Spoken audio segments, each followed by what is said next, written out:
The Realme X50 Pro. It's the successor to Realme's first ever flagship, the X2 Pro, and on paper it has all the makings of a solid value for money flagship. But does that translate to practicality? Well, I used the X50 Pro as my primary for about 2 weeks, and in this video I'm gonna share my experience with the smartphone. What I liked, what I didn't, what Realme's nailed, and what I feel Realme could have done better.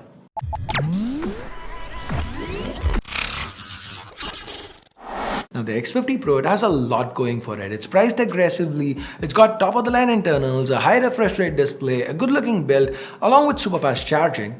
So where do we start?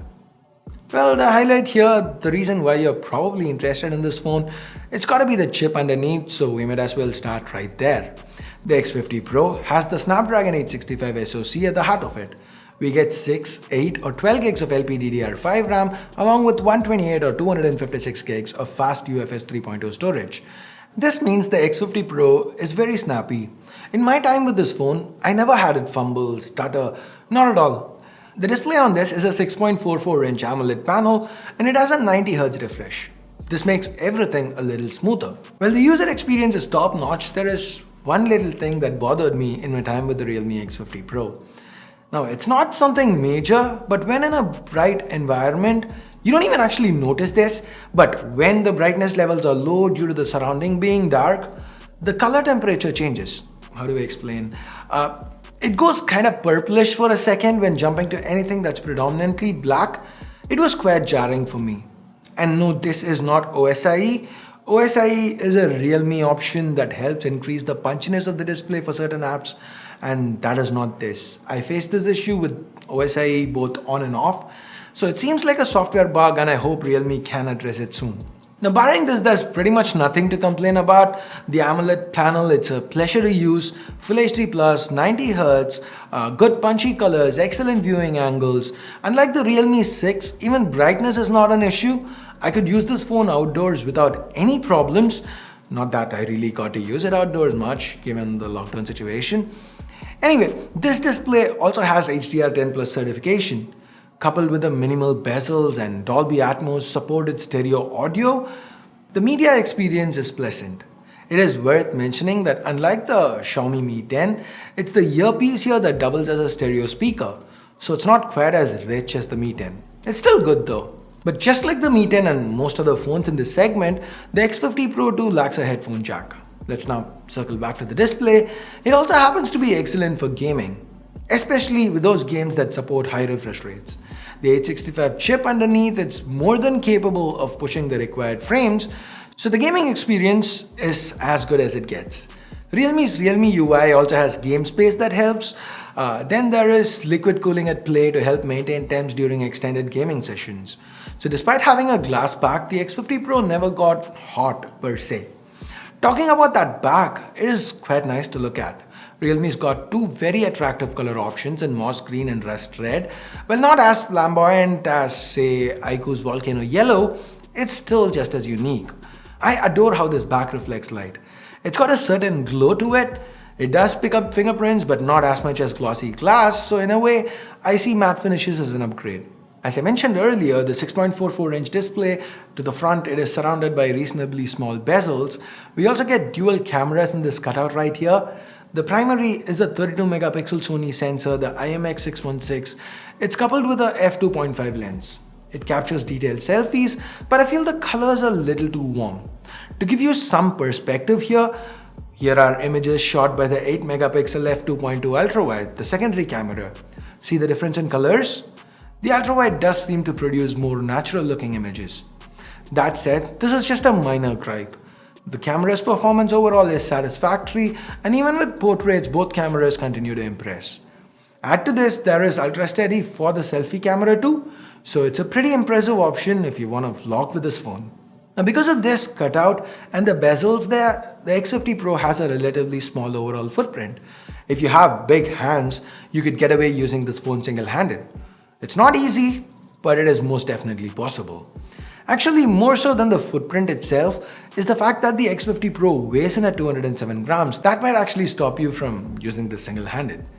By the way, the glass used here to both the front and back, it's Corning's Gorilla Glass 5, And given the 207 gram weight and 9mm thickness, if you are going in expecting a super high capacity 5000 or 6000 mAh battery, that is not what the X50 Pro has to offer.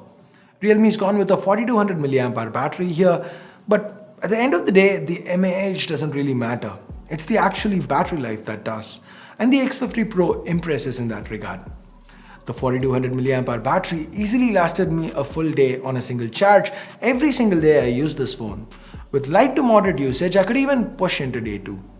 Realme UI's optimization seems well done. The 65-watt super dart charger, that also impresses with the charging speeds 0 to 100 in 35 minutes, and if I can recall correctly, 0 to 70 in 15 minutes.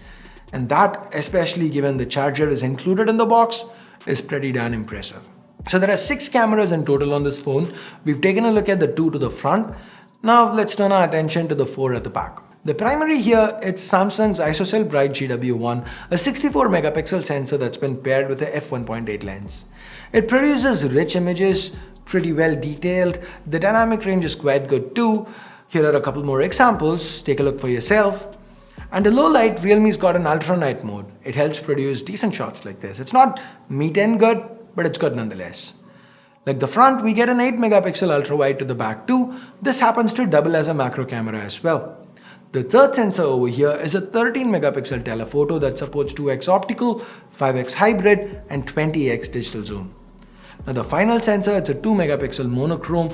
It's supposed to help with edge detection and seems to do reasonably well in that regard. With video, here's where things get a little disappointing.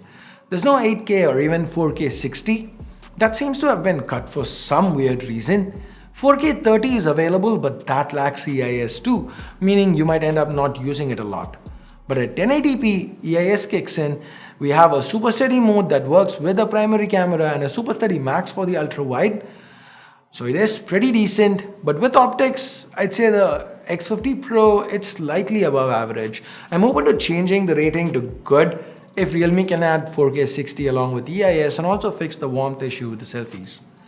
Now before we jump to price, here are the sundries. The fingerprint scanner is under the display and is one of the fastest we've come across. Face unlock is similarly fast and accurate. There's no support for microSD or an IP rating, but the X50 Pro does have support for 5G right from the base variant. But 5G, at least for the foreseeable future, it doesn't really matter here in India. What does matter though is the price, and this is one area Realme's nailed. The X50 Pro starts at 40,000 rupees, and for that price, it is one of the best phones you can get.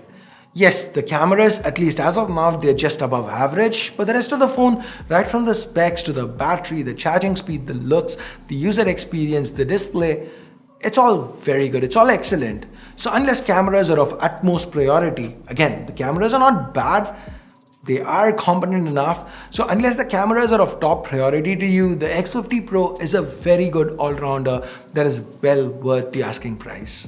If you own an X50 Pro already, do share your thoughts on how your experience has been with this phone in the comments below.